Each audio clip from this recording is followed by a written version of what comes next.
nisim kanun tang na tui pitung kwal zin bangin lungkam na te in ke hong tuam in lamit bin ka lai to pan ke hong nu salo asya lam ko to ke hong lên den hi hong nu sia hong tai san nghe lo to pa nang na hi abel ta kam wan wai pen nang beng na hi nisim kanun tang na nang to lo in kal khat so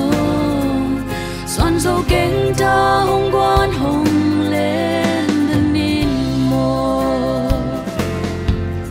gwalin pil na siam na to na mai hong zong e na ta kanun na hong te to pa na hi ka ta nem hun chang u van lai bang ta nong guan ka ta o chi nong ho den hi hong nu sia hong tai san nghe lo to pa nang na hi abel ta kam wan wai pen nang beng na hi nisim kanun tang na nang to lo in kal khat song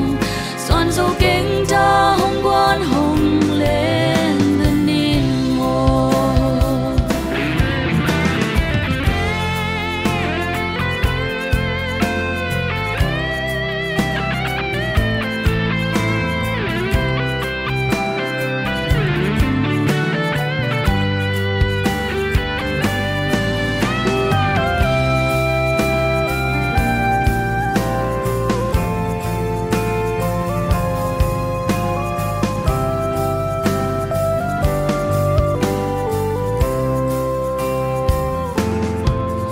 hau na to le te hello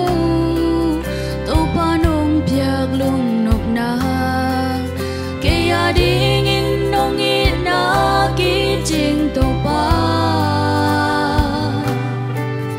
sile ten nek le don ding akiban sum le pai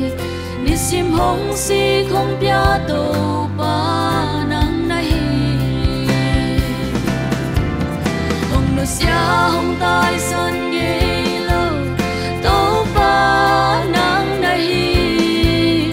abel ta kam wan wai pen nang beng na hi nisim kanun tang na nang to lo in kal khat song son so keng ta hong quan hong lên den nin mo nisim kanun tang na nang to lo in kal khat song son so keng ta hong quan hong lên den nin mo